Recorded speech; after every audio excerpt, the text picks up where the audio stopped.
के जीवन में कोई समस्या आती है तो उस समस्या के समाधान के लिए वो बहुत सारे उपाय करता है। कई लोग एस्ट्रोलॉजर के पास जाते हैं, ज्योतिषी के पास, और उनको बताते हैं कि देखिए जरा हमारी कुंडली में कोई दिक्कत तो नहीं है। तो फिर उनको वहां बताया जाता है कि भाई आपके ये ग्रह दोष हैं और इन ग्रह दोषों के निवारण के लिए आपको ये पूजा करानी पड़ेगी, ये वाली अंगूठी पहननी पड़ेगी, ये स्टोन धारण करना पड़ेगा, घोड़े की नाल पहननी पड़ेगी। अब इंसान वो सब कर लेगा, पूजा करवा लेगा, अंगूठी पहन लेगा, लेकिन इस बात पर कभी विचार नहीं करेगा कि यार ये जो ग्रह दोष हैं या ये जो ग्रह मुझसे नाराज है इसके पीछे का कारण क्या है। जो ग्रह दोष होते हैं वो हमारी छोटी छोटी गलत आदतों की वजह से होते हैं, जिनके ऊपर हम कभी ध्यान देते नहीं। हमको लगता है कि तो ऐसे ये सब लोग कर रहे हैं, क्या दिक्कत है, सभी तो कर रहे हैं, सब कर रहे हैं तो सब भुगत रहे हैं। वो सारी ऐसी छोटी छोटी चीजें हैं जो मैं आपको बताता हूं कि अगर आप अपने पिताजी से ठीक से बात नहीं करते, पिताजी का सम्मान नहीं करते, पिताजी की सेवा नहीं करते, आपका सूर्य कमजोर हो जाएगा, आपको ख्याति नहीं मिलेगी। आप काम बहुत करेंगे लेकिन उसका वैसा रिजल्ट नहीं आएगा। आपकी अपनी मम्मी से बनती नहीं है, ठीक से उससे बात नहीं करते, उसकी सेवा नहीं करते, उसका सम्मान नहीं करते, आपका चंद्रमा खराब हो जाएगा। आपके जीवन में हमेशा सब कुछ आपके पास होते हुए भी नकारात्मक विचार आएंगे। आप अपनी पत्नी से ठीक से बात नहीं करते, पत्नी की रिस्पेक्ट नहीं करते, पत्नी को कुछ भी बोल देते हैं या कुछ समझते नहीं है, या आप अपने पति की रिस्पेक्ट नहीं करते, पति को कुछ समझते नहीं है, शुक्र नाराज हो जाएगा। काम बहुत करेंगे, पैसे की दिक्कत आएगी, पैसा कोई लेके जाएगा तो वो वापस ही नहीं देगा, या पैसे के ब्लॉकेज कहीं ना कहीं आते रहेंगे। जब आप गाली गलौज करते हैं, आप अपने जो भगवान ने आपको वाणी दी है, जब आप गाली गलौज करते हैं तो आपका गुरु खराब हो जाता है। जब आप किसी की निंदा करते हैं, मुंह से अगर आप कुछ भी गलत बोलेंगे आपका गुरु खराब हो जाएगा। गुरु कारक होता है ज्ञान का और धन का। मतलब ऐसे लोगों के पास ज्ञान बहुत होता है लेकिन उससे वो धन नहीं कमा पाते या उसका वो कहीं उपयोग ही नहीं कर पाते। होता बहुत है, आता बहुत कुछ है, लेकिन चूंकि जो इंसान निंदा करता रहता है हमेशा, इसकी निंदा, उसकी निंदा, रिश्तेदारों की निंदा, तो ऐसे व्यक्ति के पास ज्ञान तो बहुत होता है लेकिन वो उसका उपयोग नहीं कर पाता। बिस्तर पे बैठ के खाना खा रहे हैं, सुबह उठ रहे हैं 10 बजे, सूर्य खराब। तो ऐसी बहुत सारी छोटी छोटी आदतें होती है हमारी जिन पे हम कभी ध्यान नहीं देते हैं और जिस वजह से हमारे सारे ग्रह नाराज हो जाते हैं और जीवन में केवल समस्याएं, हर जगह प्रॉब्लम, हर जगह आपका कोई ना कोई काम अटकता जाएगा और आपको लगेगा मेरी तो किस्मत ही खराब है। किस्मत कौन बनाते हैं? किस्मत हम खुद अपने कर्मों से बनाते हैं। अब जो व्यक्ति गलत कर्म करते हैं, शनि खराब, क्योंकि शनि कर्म के देवता है। जब आप गलत कर्म करोगे तो उनको गलत फल देना पड़ेगा, वो भी मजबूर है, वो भी क्या करेंगे। तो जब ये जो छोटी छोटी बातें मैंने आपको बताई, हर एक इंसान करता है। मैंने अक्सर लोगों को देखा है, गाली गलौज उनको लगता है इट्स वेरी नॉर्मल। उनको लगता है क्या दिक्कत है, किसी से फोन पे बात करेंगे तो गाली से शुरू करेंगे, बीच में 4 गालियां, फिर गाली पे खत्म करेंगे। उनको लगता है क्या फर्क पड़ता है। वाणी से आप जो भी नेगेटिव शब्द बोलेंगे उसका इफेक्ट आपके जीवन पे पड़ेगा, आपके पैसे पे पड़ेगा, आपकी समृद्धि पे पड़ेगा। तो इसलिए केवल ये मत चेक करिए कि मेरे कौन से ग्रह दोष है, कौन सी पूजा करानी है। उन ग्रह दोषों को आपको ठीक करना पड़ेगा, नहीं तो ये पूजाएं जीवन भर चलती रहेगी। जीवन भर आप सारे स्टोन धारण कर लो, सारे जितने भी घोड़े हैं सबकी नाल पहन लो, कुछ नहीं होना जाना है जब तक इंसान अपनी आदतें नहीं सुधारता है। He has a very good speaking ability। इसका ये मतलब नहीं है कि वो जिस चीज़ के बारे में भी बोलेगा या जो भी बोलेगा वो मतलब बिल्कुल ही तर जाएगा या बिल्कुल ही वो ब्रह्म ज्ञान प्रदान कर देगा।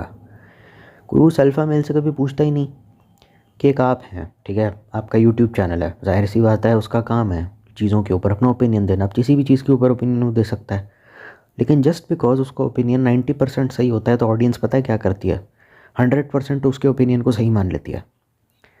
तुमको ये तो पता है कि वो अपना ओपिनियन दे रहा है और तुम उसका ओपिनियन ब्लाइंडली फॉलो किए जा रहे हो एज अ ऑडियंस। अब मैं ये रिस्क पे छोड़ रहा हूँ, मुझे नहीं पता ये चीज़ कितनी सही है कितनी गलत है, ठीक है, क्योंकि ये one piece of advice can be a boon and वो सेम एडवाइस किसी दूसरे बंदे के लिए कर्स भी हो सकती है। अब दुर्योधन को बोला युद्ध करो तो वो तो अपनी कबर खोद रहा है भगवान कृष्ण के खिलाफ लड़के महाभारत के युद्ध में, लेकिन अर्जुन को बोला कि युद्ध लड़ो तो जाहिर सी बात है ना वो उसके लिए कुछ बेनिफिशियल है, बिकॉज ही इज़ फाइटिंग धर्म, he is with Lord Krishna, keeping all the nonsensical science versus religion debate side. तो मैं इस चीज़ पे तुमको छोड़ देता हूँ कि ठीक है भैया तुम्हारा जो दिल करे वो करो, लेकिन सवाल जो मेरा है उससे तुम फिर बाइफरकेट कर गए। जस्ट बिकॉज आप किसी चीज़ के ऊपर अपना ओपिनियन देते हैं तो ऑडियंस उसको 100% सही मान तो रही है, वहाँ तक तो मैंने मान लिया, लेकिन उसका ओपिनियन कहाँ तक सुनना चाहिए, कब तक सुनना चाहिए, कौन सी बात सुननी चाहिए और कौन सी नहीं माननी चाहिए, जब तक तुम ये सीखोगे नहीं तुम अपना ही नाश कर बैठोगे। क्योंकि वो ओपिनियन दे तो रहा है, उसका काम है, उसका राइट है, वो जो चाहे ओपिनियन दे सकता है, लेकिन उसकी बात कहाँ तक सुननी चाहिए कहाँ तक नहीं सुननी चाहिए वो तो तुमने कभी सीखा ही नहीं। तो तुम बेसिकली ब्लाइंड फॉलोवर ही तो बन गए। सवाल ये है ना कि अल्फा मेल रिलीजन के बारे में बोलते हैं, उल्टा सीधा बोलते हैं, उनमें से कहीं ऐसे होते हैं जो इतने भी ओपिनियन्स हैं, those who have been tremendous speakers, जो बहुत अच्छे स्पीकर रहे हैं, जिन्होंने अपनी भाषा के दम पे बहुत ज़्यादा कुछ हासिल किया, वो कोई भी हो सकता है, पुनीत बिसेरिया हो, आचार्य प्रशांत हो, श्वेता गंगवार हो, कोई भी हो, गोल्ड क्लैड वॉरियर भी हो, इनका सबसे अच्छा रीज़न पता है क्या था स्पीकर बनने का, सक्सेसफुल बनने का? और आप हिस्टोरिकल फिगर्स में भी देख लें, इम्पैक्टफुल वो क्यों रहे अपने टाइम में? वो इसीलिए था क्योंकि उनको कभी किसी सामने वाले इंसान से कुछ चाहिए नहीं था जब वो बोल रहे थे। और ये वजह है कि उनको सबने सम्मान दिया, उनको बड़े बड़े कॉलेजेस में IIT वगैरह सब में बुलाया जाता है। एक फ़ैशन भी हो सकता है कि चलो भैया सेलिब्रिटी को बुलाना है ताकि हमारे कॉलेज का थोड़ा लगे कि रौफ है, कुछ है हमारे कॉलेज में, लेकिन उसके अलावा भी क्योंकि कॉलेज वालों को भी लगता है और आज के यूथ को भी लगता है कि हाँ इस बंदे में दम है। वो है ना पुरानी कहावत है ना, बंदर बुढ़ा भले हो जाए लेकिन गुलाटी मारना नहीं भूलता। तो पीपल सी कि he that guy may not be as educated as he seems, हो सकता है वो पढ़ाई लिखाई में भी गंदा हो, लेकिन जब वो बोलता है तो ऐसा बोलता है, कुछ ऐसा है जो सुनने लायक है। और इंटेलेक्चुअल लोग भी आते हैं और हर तबके के लोग वहाँ पे आते हैं। They openly admit that fact that we are weak and we want to be uplifted by your words and you have to teach relatable uplifting things to humans. लेकिन उसमें यू जो है ना वो मिस हो जाता है। एक इंस्टाग्राम इन्फ्लुएंसर था, उसका नाम क्या क्या लिखा हुआ था, सी द ट्रूथ, तो वो ट्रूथ की स्पेलिंग लिखता है teaching relatable uplifting things to humans. वो रिलेटेबल थिंग्स को अगर आप टीच करते रहोगे तो भी आपको भगवान बना दिया जाएगा, लेकिन अपलिफ्टिंग थिंग्स भी टीच करनी पड़ती हैं, तभी आप कुछ इम्पैक्ट क्रिएट कर पाओगे। अगर उसके बिना इम्पैक्ट जो लोग क्रिएट करते हैं जाके देख लो, सोशल मीडिया इन्फ्लुएंसर है, 90% में कोई टैलेंट है कुछ नहीं। एंटरटेनमेंट बॉलीवुड इंडस्ट्री सब गालियाँ देते रहते हैं साला, वहाँ पे ये ड्रग्स, सुशांत सिंह राजपूत केस, वो NCB की रेड, CBI वगैरह। तो जब तक अपलिफ्टिंग चीज़ें नहीं सिखाओगे ना तो ज्ञान अधूरा रह जाएगा, उससे तुम्हारा कभी भला नहीं होगा। अधूरे ज्ञान को लेकर के हिंदू धर्म ग्रंथों में भी कुछ लिखा हुआ है। तो just because you have a personality and you have a persona in which you speak and it's impactful doesn't mean that you are expert on everything and you can speak everything and that will be beneficial for everyone. हो सकता है तुम्हारी intention लोगों की भले करने की हो बीइंग एन अल्फा मेल, पर तुम हक दोगे क्योंकि उन चीज़ों का कुछ सेंस नहीं बनता, क्योंकि वो बात ही गलत है। जब बात ही गलत है तो बोलना क्यों? एंड इट क्लियरली शोज़ कि तुम जितना मर्जी बीइंग एन अल्फा मेल या तुम्हारे फॉलोअर्स कहते रिलीजन स्क्रैप या आदमी के दिमाग को कमज़ोर करने के लिए बना है, पर action speak more louder than words. उससे पूछो कि अगर रिलीजन इतनी घटिया चीज़ है और तू अपने आप को इतना बड़ा अल्फ़ा दिखाता है कि तू मैं राजा हूँ, how to be a bad boy like me, मेरा सिंपल सवाल ये है कि तू जैसे if he is living in a metro city, Delhi, Bombay, Hyderabad, Gurgaon वगैरह, तू इन सब को छोड़ करके, रिलीजन अल्फ़ा मेल के हिसाब से चूतिया चीज़ है जो इंसान का दिमाग को नीचा करती है, चूतिया चीज़ है एकदम, रिलीजन घटिया चीज़ है। आई एम रियली सॉरी कि एक ही वीडियो के अंदर मुझे भगवान का नाम भी लेना पड़ा और गाली भी देनी पड़ी, लेकिन अल्फ़ा मेल की भाषा ही वैसी है।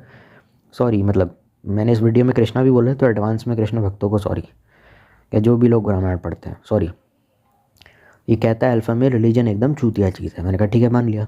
तो फिर तू अपनी बेटी के साथ ये सिटी लाइफ छोड़ के या मेन हब छोड़ के जहाँ तेरा बिज़नेस है, क्योंकि जाहिर सी बात है कॉर्पोरेट मजदूरी तो करता नहीं है अल्फ़ा मेल की नज़रों में, तो तेरा बिज़नेस है किसी सिटी में, LA, न्यूयॉर्क है, मतलब कोई भी मेन सिटी, तू इस सब को छोड़ के, डाउनटाउन को छोड़ करके तू सबर्बन एरिया में रहता है।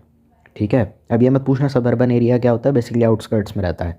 और कभी कभार तो इंडिया में भी नहीं रहता है, नेपाल, भूटान। अगर इंडियन है तो बेसिकली कोई शांत जगह बता दो, पहाड़ी जगह, नेपाल हो गई, भूटान हो गई, या फिर कश्मीर, कन्याकुमारी, कोई ऐसी जगह मतलब जहाँ पे बंदा वीकेंड में हॉलीडे मनाने जाता है, ऐसी जगह 2-2, 3-3 महीना रहता है।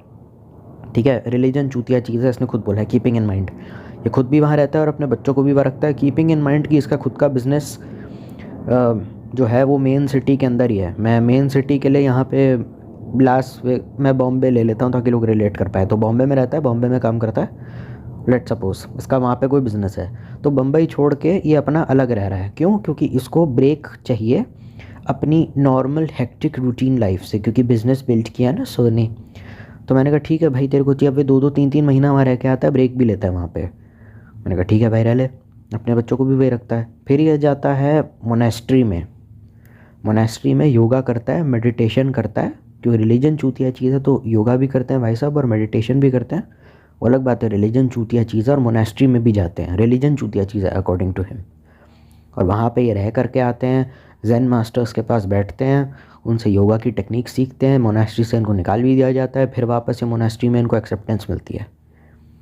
मतलब 5 मिनट भी आदमी बैठ नहीं सकता स्टिल, क्योंकि जो इसने खुद ही एक अल्फ़ा मेल को सुन रहा था मैं, वो 5 मिनट भी शांति से बैठ नहीं सकता, तो बार बार उसकी आंखों की पुतलियाँ भी हिले जा रही हैं ऐसे करके, तो बैठ ही नहीं पा रहा है। तो जैन मास्टर ने, जो वहाँ के मास्टर थे मोनेस्ट्री के, उन्होंने निकाल दिया, भाई जाओ आपसे नहीं होने वाला। 4-5 बार रिजेक्ट होने के बाद उसको वहाँ पे लिया। अब मुझे सिंपल, मेरा प्यारा प्यारा लवली लवली सवाल है, मेरा सिंपल सवाल है कि तू पहली बात तो अपना काम धंधा छोड़ के गया क्यों? क्योंकि तू लोगों को प्रोडक्टिविटी पे ज्ञान देता है, तो तेरी खुद की प्रोडक्टिविटी कहाँ गई? भाई कंपनी का सीईओ तू है ना, तू ही फाउंडर है, तू ही सीईओ है, तेरी कंपनी, तेरा मर्जी तेरा मन मर्जी का काम है। तू उसको छोड़ करके चला गया ऐसी जगह जहाँ से तू ऑपरेट भी नहीं कर सकता, ठीक है? तू 2-4 जूम कॉल ले लेगा, शायद हो सकता है 2-4 जूम कॉल ले। और तूने पता है क्या बोला इसने खुद भी अपने वीडियो में? I am not carry any electronics with me, only camera to record videos and upload videos. तो तेरी प्रोडक्टिविटी कहाँ गई तेरी कंपनी के प्रति? मतलब यूट्यूब पर प्रोडक्टिव है तो इसने लाइफ में कुछ उखाड़ा है, लेकिन जो धंधा है इसने खुद बनाया फ्रॉम स्क्रैच, उस पर ये बिल्कुल भी प्रोडक्टिव नहीं है। और ये लोगों को ज्ञान देता है कि बी प्रोडक्टिव, जबकि खुद की कंपनी को लात मार के 2-4 महीने के लिए छोड़ के चला गया। एम्प्लॉयज़ उसके बेचारे 12-12 घंटे काम कर रहे होंगे, वो सारे इन्फोसिस वाले 70 घंटा महीने में 100 घंटा काम कर रहे होंगे, उनके बारे में घंटा कुछ पता नहीं है कहाँ क्या है। मतलब देखो कितना ज्ञान दे रहा है, देखो क्या है। इसको कोई कुछ भी हल्का सा बोलता है तुरंत डिफेंसिव हो जाता है, विच clearly shows from his actions that he is highly emotionally volatile. Hostile भी है, बहुत ज़्यादा हॉस्टाइल भी है, और हाईली इमोशनली डिपेंडेंट भी है। तो फ़ायदा क्या हुआ भाई? तुमको क्या लगता है बाइंग अ मर्सिडीज़ और बाइंग अ BMW हो तो जाएगा? बहुत सारे लोग कहते हैं ना करोड़पति बन जाऊंगा, लड़की आगे पीछे घूमेगी। कोई दिक्कत नहीं बेटा, तेरे को जितनी मर्जी घुमानी घुमा, बस किसी का बुरा मत करना। ये सब करके बेचैनी तुम्हारी तब भी नहीं मिटने वाली। जो रिलीजन का मजाक उड़ाते हो ना, रिलीजियस फिगर पहले ये बोल के चले गए थे। फ़ायदा क्या है? पहले तुम कहते हो आई एम, ये अपनी इमेज पता है अल्फा मेल कैसे प्रोजेक्ट करता है? मैं फाइनेंशियली इंडिपेंडेंट हूँ तो मुझे किसी भी चीज़ की ज़रूरत नहीं है, don't be hesitate to make enemies. आपको इससे डरने की ज़रूरत नहीं है, उसी से ज़रूरत नहीं है। और बार बार ये अपनी एक काइंड या एक लविंग साइड भी आपको दिखाता रहता है, जबकि फ्रैंकली स्पीकिंग अगर ज़्यादातर लोग इस देश में सिम्प ही हैं तो जाहिर सी बात है ना, ज़्यादातर इंडियन ऑडियंस भी सिम्प है, या शायद तुम्हारे देश की ऑडियंस अगर सिम्प है तो प्यार के लायक तो वैसे भी नहीं है, तो उनको प्यार दे क्यों रहे हो? बीइंग एन इन्फ्लुएंसर शायद तुम पे थोड़ी बहुत मॉरल ऑब्लिगेशन हो सकती है, but keeping that aside, because he is emotionally dependent. इसका कोई नहीं है, इसका बाप मर गया या चला गया छोड़ के, माँ का डिवोर्स हो गया, बाप चला गया, एक भाई है जो लड़कियों के साथ कुत्ते की तरह सोता रहता है, या फिर उसके भाई बहनों का कुछ पता नहीं है, और ये रहता है अपना बेटी के साथ रहता है अपना अलग। अब बेटी छोटी सी, वो स्कूल कॉलेज चले जाती है, तो प्यार की तो कमी इसकी लाइफ में है ना, तभी तो बात बात पे ये तुम मेरे भाई हो, तुम मेरे ये हो। हमने तो बोला ही नहीं। जो इम्पैक्टफुल स्पीकर्स भी रहे हैं ना, उनको अपनी ऑडियंस से कभी कुछ चाहिए नहीं था, तो उनको जूते चप्पल पड़ रहे थे तब भी बोल रहे थे। बुद्ध के तो मुंह पे लोग थूक के चले गए थे। तो clearly shows is hypocrisy that he will definitely be emotionally dependent, और इसने वो सब कुछ अचीव कर रखा है जो तुम्हारा ड्रीम है, बीइंग अ MNC एम्प्लॉय। तुम्हारे को है ना कि 3-4 लाख का पैकेज है, महीने का 80,000 मिलता है, 6-6.5 लाख का या 9 लाख पर एनम की जॉब मिली है MBA करने के बाद। तो तुम्हारे जैसे MBA ग्रेजुएट्स को हायर करता है 12 लाख पर एनम की जॉब में, तो सोच लो उस बंदे का क्या लेवल है। लेकिन उसके बाद भी इमोशनली डिपेंडेंट है लोगों पे, and he has the ability to say कि religion is crap, religion is garbage. जबकि इस गधे को ये नहीं पता कि योगा और मेडिटेशन पतंजलि योग सूत्र से आए हुए हैं। योगा और मेडिटेशन के बारे में बहुत सारे रिलीजियस टेक्स्ट में भी लिखा है, वो मैं पढ़ के बता दूंगा। जब एक रिलीजियस फिगर की हम बात करते हैं, मोनेस्ट्री की हम बात करते हैं, ज़्यादातर लोग का ये है योगा बकवास है, रिलीजन इज ऑल क्रैप, चूतिया चीज़ है बिल्कुल।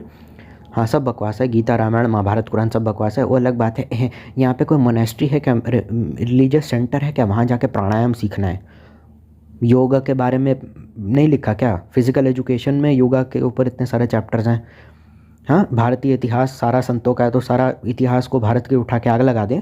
सेजेस ऑफ इंडिया करके चैप्टर नहीं होता हिस्ट्री में? तो अगर रिलीजन चूतिया चीज़ है तो भारत का इतिहास फिर क्या बचा? India is the land of cents. और तुम कह दोगे भारतीय इतिहास चूतिया है, तो इंडिया में आग लगा दे क्या? वही सड़ी मेंटालिटी है कि मुग़लों के बिना भारत का इतिहास कुछ था ही नहीं। सिखों के 10 गुरु क्या थे फिर? छत्रपति शिवाजी महाराज की क्यों इतनी इज्जत है फिर? रिलीजन चूतिया चीज़ है तो शिवाजी महाराज और चाणक्य के ऊपर कुछ बोल के दिखाए ये बंदा अपने किसी एक वीडियो में कि अगर रिलीजन चूतिया चीज़ है तो चाणक्य क्या है, छत्रपति शिवाजी महाराज क्या हैं? मैं मानता हूँ कि ये लोग संत नहीं थे, पर इन्होंने जो कुछ भी किया धर्म के लिए किया ना, इस्लाम नहीं स्वीकार किया। तो क्यों नहीं किया? कुछ ना कुछ तो मतलब शिवाजी जो बचपन में छोटे रहे होंगे, कहीं ना कहीं से कुछ सीख के आए होंगे। ऐसा तो नहीं कि पैदा होते अगले दिन शिवाजी बन गए, महाराणा प्रताप हो गए, जितने भी रंजीत सिंह, राणा सांगा, जितने भी हैं ये। तो रिलीजन चूतिया चीज़ कैसे है? और तुमको अच्छे से बात पता है ना कि रिलीजन के बारे में या मेडिटेशन योगा के बारे में, ज़ेन योगा के बारे में जब हम पढ़ते हैं, हमारे दिमाग में क्या छवि आती है? मॉन्क की। मॉन्क क्या होता है? मॉन्क बेसिकली एक ऐसा आदमी होता है जिसका सर पे बाल नहीं है, दाढ़ी मूछ वगैरह कुछ भी नहीं है, फेशियल हेयर है ही नहीं, सर पे भी बाल नहीं है, अपनी मर्ज़ी से उसने काटे और वह भगवा वस्त्र पहन के मेडिटेशन कर रहा है। ठीक, अब मुझे जेन्युइनली जानना है, मेरा प्यारा प्यारा मीठा मीठा लवली लवली सवाल ये है कि ये रिलीजन कहाँ से आए? ये तो गौतम बुद्ध लेकर के आए। गौतम बुद्ध कौन है? बहुत बड़े, ही वॉज एनलाइटेंड सेंट। वो तो विकीपीडिया पे भी अवेलेबल है, महावीरा भी है। इनके कैरेक्टर पे तुम चाह के भी दाग नहीं उठा सकते ये बोल करके कि ये लोग फ्रॉड थे। बुद्ध ने और महावीरा ने कौन सा रिलीजन बनाया? बुद्धिज़्म और जैनिज़्म। तो ये रिलीजन में आ गया। ये मोनास्ट्री में जाके ज़ेन योगा सीख रहा है, ठीक। मोनास्ट्री में और कौन मिलेगा तेरे को? हाँ बता जरा। वहाँ पे क्या तेरे को लेबोरेटरी में साइंस करने वाले एक्सपेरिमेंट करना सिखाएंगे? वो यही तो सिखाएंगे। और आयुर्वेद, भाई जाहिर सी बात है, मोनास्ट्री में रहते हैं, पिज़्ज़ा बर्गर चिकन वगैरह तो खा नहीं सकते, तो आयुर्वेद भी आ गया। ऋग्वेद सामवेद यजुर्वेद अथर्ववेद, तो आयुर्वेद भी आ गया। गौतम बुद्ध का रिलीजन भी फॉलो करना है। मतलब लाइफस्टाइल आपको एक रिलीजियस बंदे की चाहिए, पर वो अलग बात है। रिलीजन बड़ी चूतिया चीज़ है। कैसे चूतिया चीज़ है? Religion is not about, religion ऐसा नहीं है कि वो पीपल के पेड़ में वो बांध दो काला धागा और उससे घर में संतान की प्राप्ति हो जाएगी, वो, या फिर इस शाबर मंत्र का जाप कर लो कैंसर क्योर हो जाएंगे। अगर तुम इसको रिलीजन मान रहे हो तो ये रिलीजन कहीं से भी नहीं है। अंधविश्वास फैलाने के साथ क्या सज़ा दी गई है गरुड़ पुराण में, वो भी पढ़ लेना ज़रा। जो लोग कहते हैं ना रिलीजन ये सब फैलाता है, आई एम नॉट, और मैं ये सब बोल के तुम्हारे ऊपर रिलीजन थोप नहीं रहा हूँ, पर मैं ये कह रहा हूँ जिस बंदे को तुम अपना आइडल मानते हो उसकी लाइफ में ही कोई खुद का कैरेक्टर नहीं है उसका कोई। वरना क्या ज़रूरत है बात बात पे इतना गुस्सा करने की कि लोगों पे कमेंट, जो हल्का सा भी डिसएग्री करता है उससे, उसको कमेंट सेक्शन में भर भर के गालियाँ देना, बहुत ज़्यादा बोलना कि तुम लोग मेरे भाई हो और मैं तुम्हारा बड़ा भाई हूँ, एंड्रयू टेट टाइप अगर कोई हो तो। मैं यार किरण रॉय लाइफ नेविगेटर की बात नहीं हो रही है पहली बात। तो बार बार बोलना कि तुम लोग मेरे भाई हो, मैं तुम्हारा सब कुछ हूँ, तुम मेरे बिना, मैं हमेशा तुम्हारे साथ रहूँगा, आई एम ऑलवेज योर्स। क्या ज़रूरत है सब इसको इतना बोलने की? Because he is emotionally dependent और अंदर से एक टूटा हुआ इंसान आज भी है। तो उस खालीपन को भरने के लिए, अपने दिमाग को डिटॉक्स करने के लिए ये ऐसी जगह जाता है और वैसा लाइफस्टाइल जीता है। गौतम बुद्ध के ऊपर जिम्मेदारियाँ नहीं थी, पिता ने जिम्मेदारी से उनको राज्य दिया था। पिताजी ने जिम्मेदारी से बुद्ध को राज्य दिया था और बुद्ध जंगल छोड़ के, जितना मेरा दिमाग चल रहा है, गौतम बुद्ध जंगल छोड़ के भी शायद एग्जाइल में चले गए थे। अब जंगल में तो वो फैसिलिटी नहीं है ना जो राजमहल में होती है, वहाँ तो कोई फैसिलिटी नहीं होती। गौतम बुद्ध की तो शादीशुदा थे, एक बच्चा भी था उनका, तो जंगल चले गए थे, उनको वैराग्य हो गया था। और जो भी चीज़ें कर रहा है, जो भी इसका लाइफस्टाइल है, क्योंकि इतने पैसे कमा रखे हैं इस बंदे ने कि कुछ ना भी करे तो भी करोड़पति बना ही रहेगा, तो पैसे कमा के छोड़ चुका है, तो ये लाइफस्टाइल ही वैराग्य वाला है। इसको क्या हो रहा है? जब एक आदमी अपनी ज़िंदगी से ऊब जाता है और शांति की खोज में पहाड़ों पे मेडिटेशन करने चला जाता है, उसको वैराग्य ही तो बोलते हैं। गौतम बुद्ध ने भी तो यही किया था, उनको वैराग्य हो गया, वो जंगल चले गए, फिर वहाँ जाके उन्होंने एनलाइटनमेंट हासिल की। अब मैं ये नहीं कह रहा हूँ कि अल्फ़ा मेल भगवान मोक्ष है या ये भगवान है या इसको कुछ है, लेकिन ये उसी पाथ पर तो चल रहा है और ये अपना कल्ट भी बना रहा है। जैसे गौतम बुद्ध के शिष्य थे वैसे ही अपना कल्ट बनाया जा रहा है, जो गधे की तरह सर हिलाते रहते हैं, पर वो एग्जामिन नहीं करते कि अगर पैसा कमाना है, करोड़पति बनना है, तो सारी, भाई मेरा सिंपल सवाल है, एमएनसीज कहाँ पे है इस देश में? गुड़गांव में है, मेट्रो सिटीज़ में है ना। पहाड़ी एरिया में तेरे को कोई एमएनसी नहीं मिलने वाली। वहाँ लोग जाते हैं, छुट्टियाँ मनाते हैं, हनीमून कपल बना के आ जाते हैं वापस। ये बार बार वहाँ क्यों जा रहा है? तो 2-2 3-3 महीने के लिए रुक रहा है वहाँ पे, तो छुट्टियाँ मनाने भी नहीं जा रहा है। काम के लिए ब्रेक वगैरह चाहिए, दुनिया ट्रैवल करनी है, वो बिल्कुल दूसरी बात है। कतई बैंडरलिस्ट बनना है, बिल्कुल दूसरी बात है। पर ये जा रहा है बिल्कुल ही ऐसा लाइफस्टाइल जी रहे जैसे मॉन्क लोग जी रहे हैं और कह रहे हैं रिलीजन चूतिया चीज़ है, तो बात समझ नहीं आई। और इसने कुछ नया नहीं करा है, वो खबरें नहीं पढ़ते इंस्टाग्राम पे, बैंगलोर का टेकी एम्प्लॉई 10-12 लाख पर एनम का पैकेज या 1 करोड़ का पैकेज उसका लगा होता है, अपनी जॉब छोड़ के शिफ्ट हो जाता है, अपनी जॉब छोड़ के कहीं मतलब किसी पहाड़ी एरिया में चला जाता है। ऐसी खबरें तो आप दिन रात पढ़ते हैं। तो क्या हुआ ऐसा अलग? सिंपल बात यह है कि जिम्मेदारियां तुम पर थोप दी गई हैं कि इनका पालन करो। अब तुमने कर ली पालन, अब कब तक तुम्हारा शरीर झेलेगा? एक दिन तुम्हारा दिमाग और शरीर जवाब दे देगा और ऊब उठेगी कि निकलो अब इस कचरे से बाहर, फिर वो छोड़ के तुम चले जाओगे। मैं जिम्मेदारियों से भागने के लिए नहीं कह रहा हूँ। आई एम नॉट अगेंस्ट कि एनीबडी डूइंग अ जॉब और एनीथिंग। जो करना है करो, जॉब करनी है करो, बिजनेस करना है करो, लेकिन वो छोड़ के भाग रहा है तो उसका मतलब यही है ना वैराग्य हो रहा है उसको। वैराग्य नहीं हो भी नहीं रहा है तो वैराग्य थोड़ा बहुत एक्सपीरियंस हो रहा है, उसको समझ में आ रहा है। जो गौतम बुद्ध को उस क्षण में समझ में आया था, जो महल छोड़ करके गए थे, इस अल्फा मेल को समझ में आ रहा है। वरना क्या ज़रूरत है? फ्लैट ही मेरा अगर 5 से 8.5 BHK का मेरा फ्लैट है, बंगलो है मेरा, उसको छोड़ करके क्यों ज़बरदस्ती पहाड़ों में जाना? कौन धक्के खाए? पहाड़ों में उल्टी भी आती है, ट्रैवल करके जाए, चेक इन करे, जब पता है यहाँ रहना नहीं है, फालतू में पैसा खर्च करो, फ्लाइट का, होटल का, बच्चों को साथ में ले जाना। क्या ज़रूरत है सब करने की? अपना पड़े रहो शहर में, क्या दिक्कत है? अपने घर में पड़े रहो, उससे ज़्यादा अच्छा प्लेजर या रिलैक्सेशन क्या हो सकती है? तुम्हारा तो खुद का बिजनेस है, तो कॉर्पोरेट मजदूरी या गुलामी नहीं करनी, ना किसी पे गुस्सा तुमको करना है। बीइंग अ सीईओ मैं समझ सकता हूँ स्ट्रेस होता है, पर कीपिंग दैट असाइड, देखो एक फाउंडर या सीईओ का क्या लाइफ होता है हमें पता नहीं है सही से। मैं खुद कभी रहा ही नहीं हूँ, मुझे क्या पता यार, हम 10-15 हज़ार करने वाली नौकरी, हमें क्या पता सुंदर पिचाई का डेली रूटीन क्या है, उस पर कितना स्ट्रेस होता है हमें थोड़ी पता है। पर क्या ज़रूरत है अलग अलग जगह पे जाने की। बट हिज लाइफ स्टाइल, भले वो रिलीजन को माँ बहन की गाली दे रहा है, भले वो कहे जा रहा है, पर वो नाम कभी किसी रिलीजियस फिगर का नहीं लेकर बोलेगा कि देखो ये चूतिया था, इसने गलत काम करा। उसका लाइफ स्टाइल ही का हमेशा वैराग्य का रहेगा, उसका अंदर का थिंकिंग भी ऐसा ही होगा। वो तभी तो अपने आप को मेंटली डिटॉक्स करेगा। क्या ज़रूरत है, क्या ज़रूरत है ये इसने ये खुद कहता है ना, मैंने सिगरेट शराब छोड़े हुए में ज़माना बीत गया मेरे को। रिलीजन में सिगरेट शराब पाप माना गया है, महापाप माना गया है, इसको छोड़ देना चाहिए, तो उसने वो भी करा।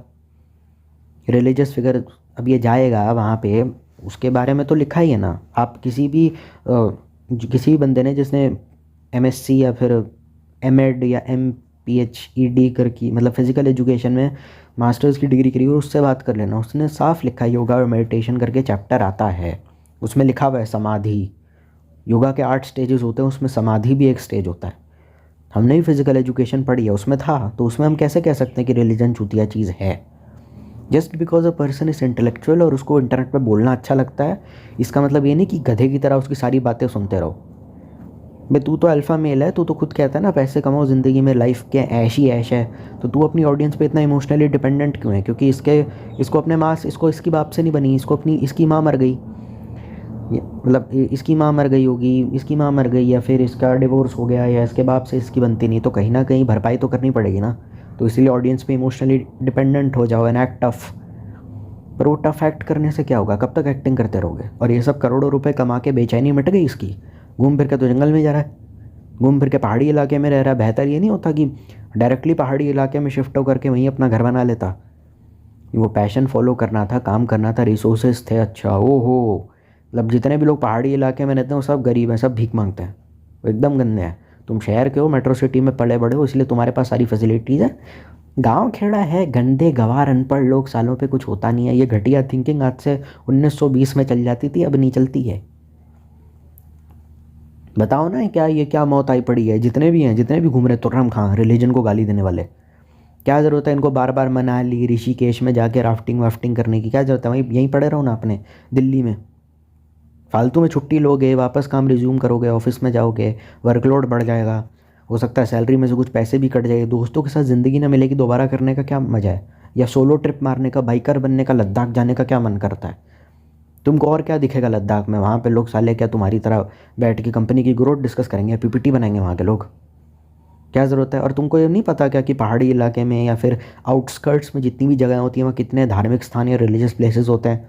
डोंट टेल मी कि तुम दिल्ली से ऋषिकेश लद्दाख बाइक पे जाओगे और तुम बाहर घूमोगे नहीं, तुम सारा दिन अपने होटल में पड़े रहोगे और 15-20 मिनट के लिए भी बाहर नहीं आओगे।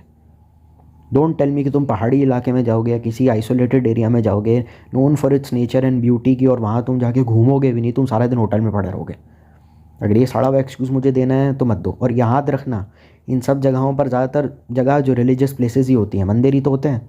लद्दाख किस चीज़ के लिए फेमस है? या तो नेचुरल ब्यूटी के लिए फेमस के लिए, या फिर अपना वो टेम्पल वेम्पल के लिए। तो बंदा टेम्पल नहीं घूमेगा, तो नाटकबाजी मत करो फालतू की तुम भी तो। और ये जितने भी कॉर्पोरेट लोग हैं ना, इनसे भी मेरा यही सवाल है, क्या ज़रूरत है बार बार पहाड़ी इलाके में जा जाके हनीमून कपल दार्जिलिंग वगैरह, बेबी उस दूसरे को उठा उठा के फ़ोटो खींच रहे हैं? क्या ज़रूरत है गोवा जाने की?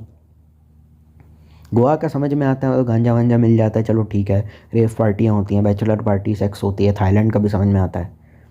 और द ओनली रीज़न इज़ फ्रैक्टिंग। और ये मैं एक बात बताऊँ, सीमन रिटेंशन की भी बात करता है अल्फ़ा मेल, वो भी रिलीजन में लिखी हुई है। तो मेरे को समझ नहीं आता ब्रह्मचर्य के बारे में तो प्रेमानंद जी महाराज ने 3-3 घंटे का लेक्चर दिया हुआ है। तो how can he see religion is crap when he is following every ideology set by religion? क्योंकि स्टार्टिंग में उसने उन आइडियोलॉजीज़ को वायलेट करा, फिर उसको लगा कि धीरे धीरे समझ में आने लगा कि क्या नहीं करना है लाइफ में, फिर वो सारी बातें मानने लगा जो ऑलरेडी रिलीजियस बुक्स इसे करने को कहती है। But still he has the guts to say religion चूतिया चीज़ है और ये इंसान के दिमाग को कमज़ोर करता है। और रिलीजन के नाम पे इसको 2 चीज़ें पता है, पहला एस्ट्रोलॉजी, दूसरा न्यूमरोलॉजी, बस। जबकि खुद ये बात भूल गया कि प्रेमानंद जी महाराज ने न्यूमरोलॉजी का मजाक उड़ाया था कि नाम की स्पेलिंग चेंज कर लेने से भविष्य नहीं बदलता, और इसने एस्ट्रोलॉजी का भी मजाक उड़ाया था। पर रामायण या महाभारत में एस्ट्रोलॉजी कहाँ लिखी है मुझे नहीं पता। मुझे कोई रामायण का श्लोक खोल दो, 18 वेदों में कोई, सॉरी जितनी भी वेद हैं या पुराण हैं, मतलब 18 पुराण है और 4 वेद है। 18 पुराणों में से मुझे कोई एस्ट्रोलॉजी वाली बात निकाल के दिखा दो। मुझे नहीं पता, मैंने पढ़ी नहीं है, मैं पूछ रहा हूँ, मैं चैलेंज नहीं कर रहा हूँ। रामायण में एस्ट्रोलॉजी के बारे में लिखा है क्या कि मेष तुला राशि 7वें भाव में बैठी है तो उसका क्या परिणाम होगा, सैटर्न राहु कंजंक्शन का क्या परिणाम होगा? मुझे तो याद नहीं। तो फ़ायदा क्या इन चीज़ों का? और जो लोग कहते हैं सीखने को क्या मिलता है, तो कहानी ऐसी पढ़ लो, वो भी गधे 1 नंबर के। एक पिता है जो अपने पुत्र मोह में अंधा हुआ पड़ा है और पुत्र मोह के कारण वो अपने पूरे परिवार का विनाश कर देता है। जो तुम साइकोलॉजी का इतनी रट लगा के रखते हो, तो साइकोलॉजिकल एनालिसिस रिलीजियस फिगर का करके उनसे सीख नहीं सकते? धृतराष्ट्र का अगर हम कैरेक्टर भी देखें महाभारत के अंदर, तो वो क्या करता है? Completely blind in Duryodhan Duryodhan Duryodhan Duryodhan और दुर्योधन की सारी बातें मानता रहता है, कोई बात नहीं सुनता। धीरे धीरे अपने परिवार का विनाश कर देता है और अपने पुत्र को भी खो देता है। तो अगर इस चीज़ का साइकोलॉजिकल एनालिसिस भी किया जाए तो उससे क्या पता चलता है? इससे पेरेंटिंग के बारे में तो पता चलता है ना कि अपने बच्चे पे इतना भी न्यौछावर मत कर दो जान अपना कि सही गलत के बीच का फ़र्क भूल जाओ, अपनों में इतना भेद मत करो। और ये सच हो रहा है।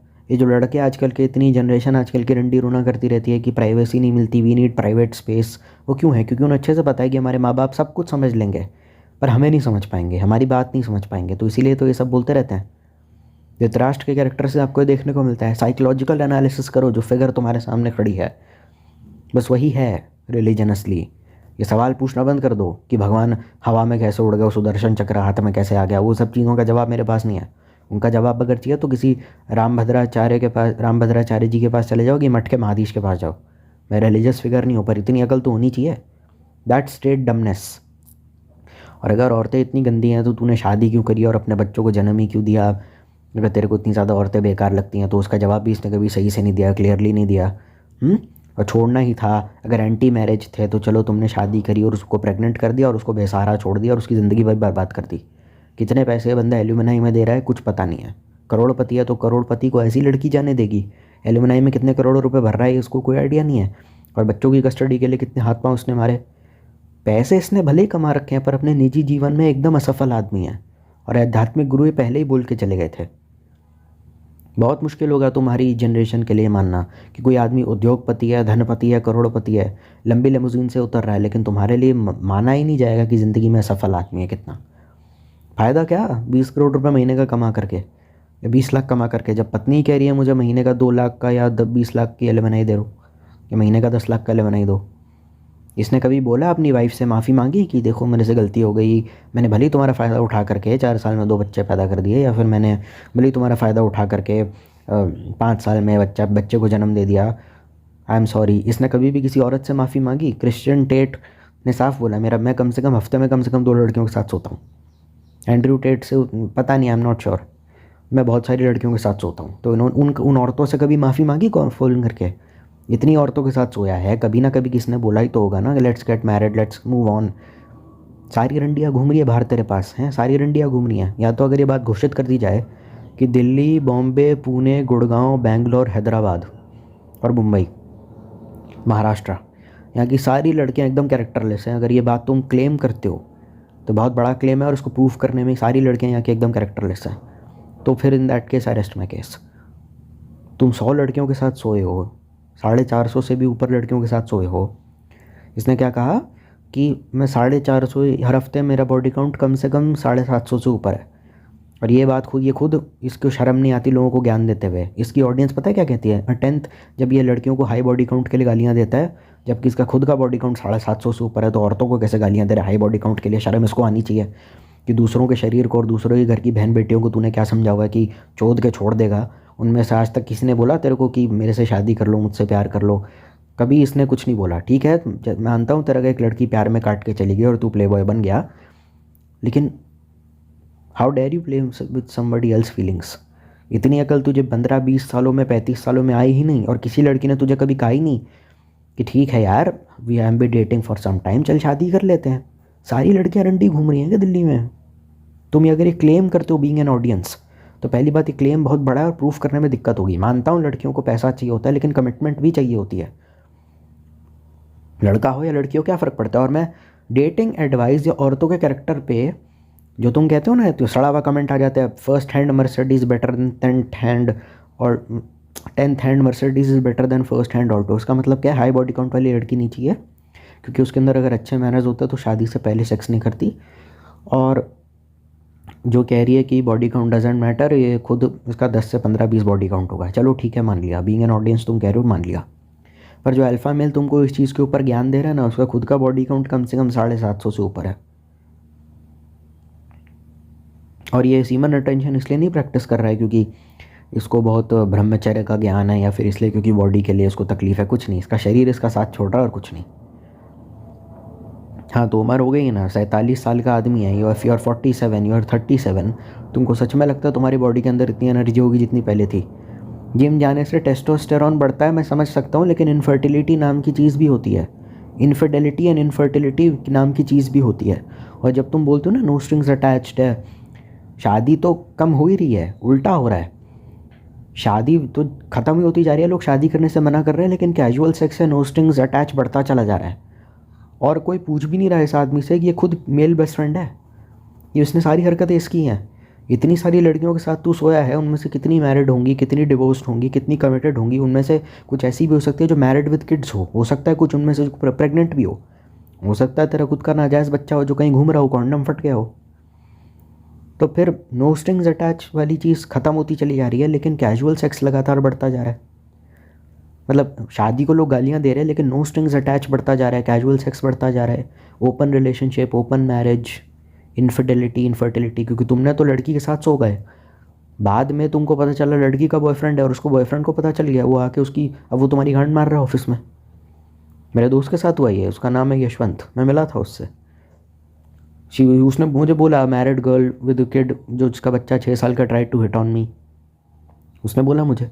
और मैं एक लड़की के साथ सो गया था होटल में, उसको ओयो लेके गया था, हमारे बीच में प्यार मोहब्बत नहीं है, नो स्ट्रिंग्स अटैच है, हमारी सेक्सुअल कंपैटिबिलिटी हाई है, so we fuck in an OYO. मेरे मम्मी पापा को भी पता है कि मैं I just have sex with some girls, I just fuck around, but still they are fine, they deep down they know कि I get involve with girls, but still they are finding a bride for me. मतलब कितने अच्छे character का लड़का देखा है, देखो कितना अच्छा। और शर्म मुझे आनी चाहिए कि ऐसे इंसान को मैंने दोस्त बनाया अपना, और कितना अच्छा सर्वगुण संपन्न लड़का ढूंढा है माँ बाप ने। वाह, मतलब मज़ा ही आ गया। बेटी की ज़िंदगी स्वर्ग बना देगा, ये असली, ये है मर्यादा पुरुषोत्तम की असली पहचान। जानने के बाद भी कि बच्चा कितने लड़कों के साथ सो रहा है, माँ बाप को शर्म नहीं आती इसके लिए लड़की ढूंढते हुए। ये वो है, ज़्यादातर लोगों का ही है। और इसने पता है क्या बोले, तुम तो सो जाओगे लड़कियों के साथ नो स्ट्रिंग्स अटैच करके, लेकिन लड़की अगर कमिटेड, 90% चांस ये है कि 10 में से 5 बार मेरे साथ, ठीक है चल मैं कैरेक्टर सर्टिफिकेट नहीं देता औरतों को, लेकिन there is a very high probability कि लड़की ऑलरेडी कमिटेड होगी। तो indirectly that's cheating only bro. तुम अगर मैरिज के इंस्टीट्यूशन को गाली दे करके अपनी सेक्सुअल सेटिस्फैक्शन के लिए, अपनी सेक्सुअल कंपैटिबिलिटी के लिए चीटिंग को जस्टिफाई कर रहे हो ना, तुमसे बड़ा गधा कोई नहीं है।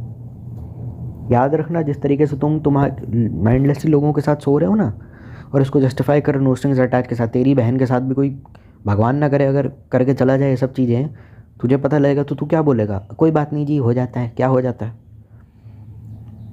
उल्टा होता है।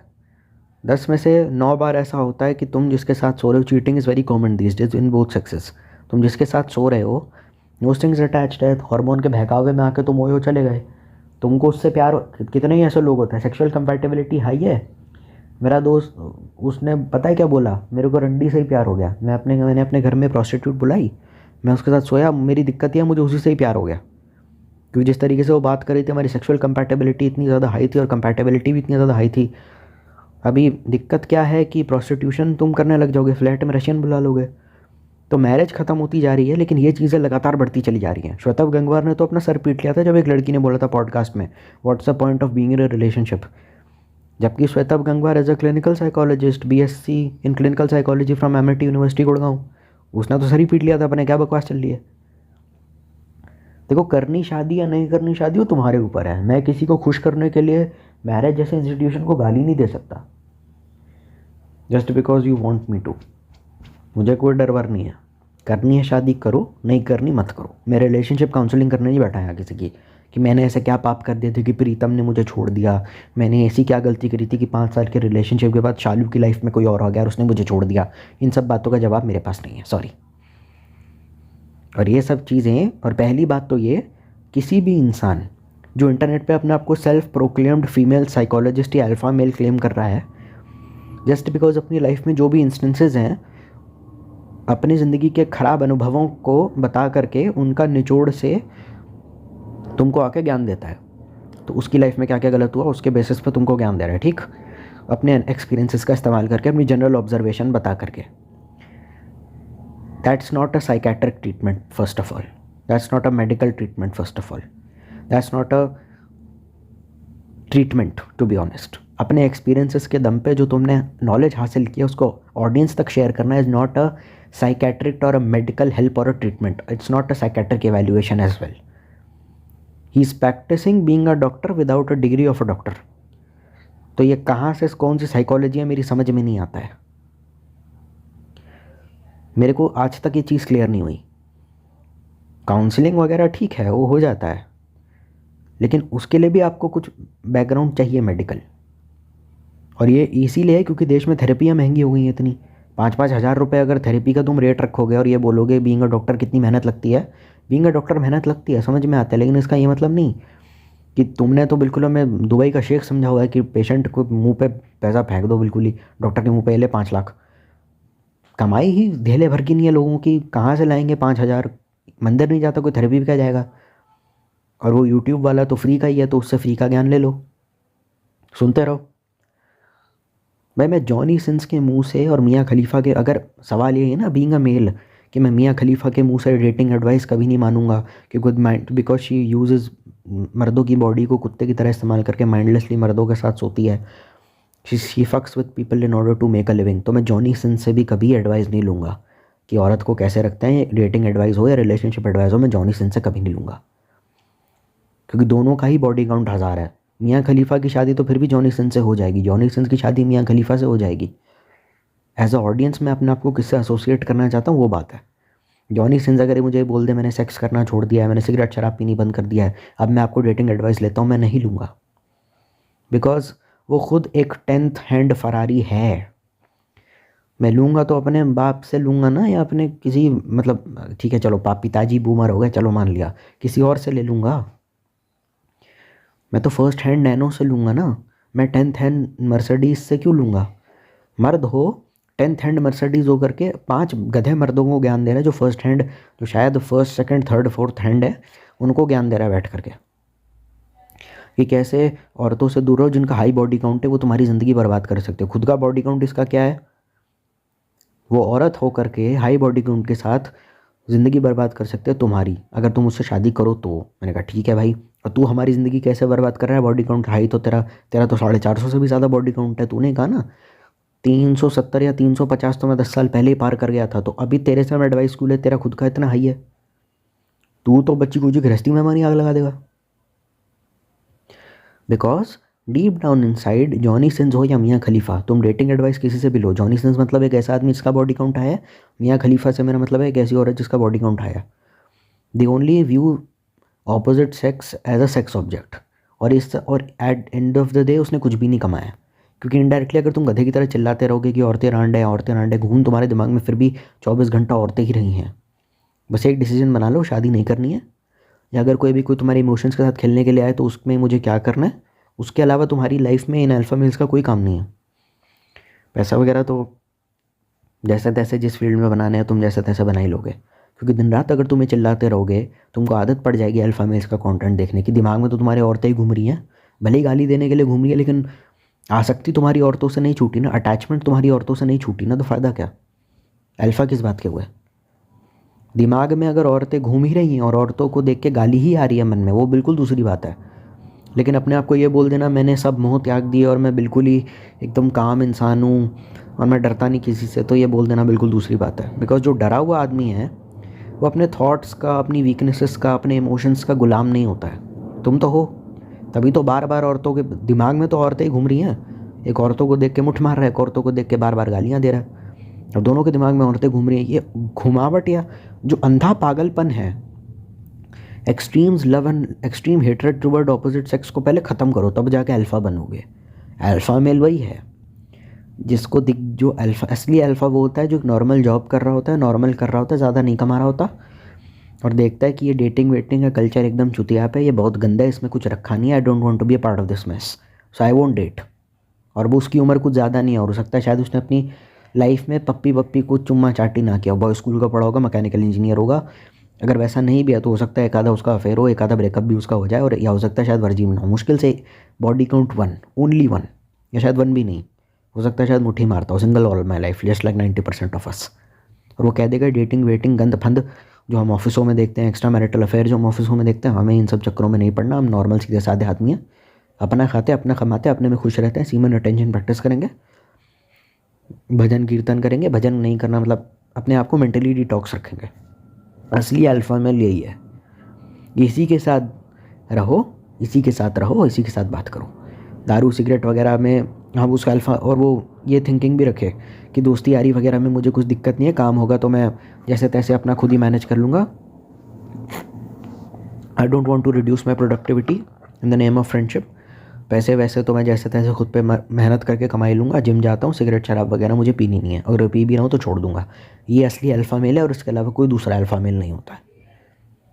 खुद का बॉडी काउंट 450 से ऊपर, औरतों को सेक्स ऑब्जेक्ट की तरह देखने वाला, ठीक है। ये आदमी अगर मान के चल लेते हैं कॉलेज में भी इसने पढ़ा है तो भी नहीं, बिकॉज मेडिकल प्रोफेशन को प्रैक्टिस करने के लिए भी आपको लाइसेंस चाहिए होता है। ऐसे ही you can not practice all this because these are extremely sensitive profession in which you are playing with someone life. आपने एक भी गलत एडवाइस दे दी, सामने वाले इंसान की ज़िंदगी बर्बाद हो सकती है। अगर आप 20-25 साल से भी वो काम कर रहे हो तो भी मैं इस चीज़ को सही नहीं मानता। आप एडवाइस दे सकते हो, पर आप उसकी एडवाइस, पहली बात किसी इंसान को काउंसलिंग करना, साइकेट्रिक एवेल्युएशन, दोनों बहुत अलग चीज़ें होती हैं। इसीलिए डॉक्टर के पास जाना चाहिए, क्योंकि डॉक्टर आपकी बीमारी सुन के आपकी बीमारी का इलाज करता है, ठीक है। डॉक्टर ये नहीं है, अगर साइकोलॉजिस्ट है, साइकेट्रिस्ट है, क्लिनिकल साइकोलॉजिस्ट है, वो आपकी दिमाग इलाज करता है, जो आपका मेन कंसर्न है। पहले आपके दिमाग में औरतों के खिलाफ या अपोजिट सेक्स के खिलाफ हेट्रेड भर करके आपकी कोई इलाज, कोई ऐसी मेंटालिटी वाला डॉक्टर आपको मिल जाए तो माँ बहन कर देगा आपके दिमाग की। तो केयरफुल रहिए, that's not a psychiatric evaluation first of all, ठीक है। और इन सबसे किसका भला होता है, इनके अगर 1:1 अगर आप इन लोगों से लेते हैं, कुछ भला होता है तो ले लीजिए, लेकिन कब अल्फ़ा मेल्स की हेल्प लेनी चाहिए वो भी मैंने अपने वीडियो में बोला हुआ है। ज़रूरी है पर उतना भी ज़रूरी नहीं है, क्योंकि ठीक है ना यार, तुमको नहीं करना डेट, बात ख़त्म हो गया ना। एक ये इतना मुश्किल फैसला है क्या कि इसमें 10-15 दिन लगते हैं, प्लानिंग करनी है, प्लॉटिंग करनी है। और फ्रैंकली स्पीकिंग उखाड़ा कुछ भी नहीं है। इमोशनली डिपेंडेंट तो तुम मरते दम तक रहोगे यार। अल्फ़ा मेल भी है, ये अपनी ऑडियंस पे इमोशनली डिपेंडेंट है, अपने माँ बाप पे इमोशनली डिपेंडेंट है। तुम्हारा अगर तुमको लड़की नहीं मिलती या तुमको अगर लड़का नहीं मिलता, तुम अपने पेरेंट्स पे इमोशनली डिपेंडेंट हो, तो फिर क्यों ज़बरदस्ती बोलते रहते हो अल्फ़ा मेल की ऑडियंस होकर के कि being a lone wolf, don't be scared. अबे लोन वुल्फ साले, माँ बाप को अनाथ है क्या तू? लोन वुल्फ काहे का लोन वुल्फ है तू? घर में माँ बाप नहीं है तो फिर नहीं। I need my own private space too. अगर हर 15 दिन में तो साली वीडियो कॉल करे, हर 15 दिन मेरी मम्मी का फोन आ जावे, कौन सा तेरे को प्राइवेट स्पेस मिल? प्राइवेट स्पेस में काम हो रहा है वो मैं समझ सकता हूँ, रिस्पेक्ट दैट, पर ये क्या बात होती है? इमोशनली डिपेंडेंट तो तू मरते दम तक रहेगा, भले तू मर्सिडीज में बैठ जाए। और वो लड़की जिसको ठुकरा के मेरा प्यार मेरा इंतकाम देखेगी, जिस लड़की के लिए तू कर रहा है ना, वो अपना कहीं सेटल्ड है, मस्त ऐश कर रही है, और मुझे I know very well deep inside कि तुझे उसकी आज भी याद आती है। ये सब करके तेरी बेचैनी मिट्टी नहीं है, तेरे बच्चे भी हो जाएंगे शायद, हो सकता है वो लड़की तेरे सामने से गुजर जाए, अगर अभी तेरे दिल में कुछ होने लग जाएगा, ये मैं ही जानता हूँ। इसीलिए रिलीजन लोग प्रैक्टिस करते हैं आज की डेट में, ताकि वो सब गंदर से बाहर निकल सके। और इसीलिए सेल्फ मैंने रिलीजन प्रैक्टिस किया, so that he can move on from all the mistakes he did in life. यही वजह है कि वो मॉन्क का लाइफस्टाइल जीता है। वो आउटस्कर्ट्स में जा कर के छोटी से घर में रहता है, नेचर के पास, प्रकृति की गोद में, ताकि सारे बंधन सामाजिक उनको भुला करके एक नई शुरुआत कर सके, सेल्फ ग्रोथ पे काम कर सके। इसीलिए रिलीजन ज़रूरी है, और इसीलिए वो रिलीजियस लाइफ जीता है। इसका जवाब मैंने दे दिया। आदमी का कैरेक्टर अच्छा नहीं है, ज्ञान नहीं लूँगा। ज्ञान मैं लूँगा, ज्ञान मुझे अपलिफ्ट तो कर देगा, पर धीरे धीरे मैं उसकी तरह बन जाऊँगा। तो मुझे गंदा बनना नहीं है, मुझे ज्ञान लेना है, भगवान मुझे दे देंगे, या फिर मैं किसी ऐसे आदमी के पास जाऊँगा जिसका कैरेक्टर साफ़ है और जिस पे ज्ञान है। एथीस्ट हो ना भी हो, हमें उससे कोई मतलब नहीं, पर कुछ लेने लायक होगा, मैं सब जगह से लूँगा। अगर कुछ रिलेटेबल अपलिफ्टिंग थिंग है तो कहीं से भी लूँगा, वो रिलीजन की किताब हो, वो साइकोलॉजी की किताब हो, साइंस की किताब हो। और मैं इस पे आ भी नहीं रहा हूँ कि योगा और मेडिटेशन में आप क्या करते हैं, ब्रीदिंग करते हैं। ब्रीदिंग करते हैं तो किसके लिए? जितना मेरी अकल चलती है, yoga and meditation is simply for the mind. तो माइंड है, वहाँ साइकोलॉजी नहीं है क्या? तो साइकोलॉजी इटसेल्फ साइंस। साइकोलॉजी, क्योंकि जब आप कहते हैं योगा और मेडिटेशन होती है, हमारे अंदर 7 चक्र होते हैं, तो वो तो खुद अपने आप में साइंस है। क्यों साइंस है? क्योंकि वहाँ पे बात हो रही है आपकी बॉडी की, वहाँ पे बात हो रही है आपके दिमाग की, आपके मस्तिष्क की। तो दिमाग है तो वहाँ साइकोलॉजी तो अपने आप ही आ गई ना। Psychology is science, it is science as well, दिमाग की साइकोलॉजी।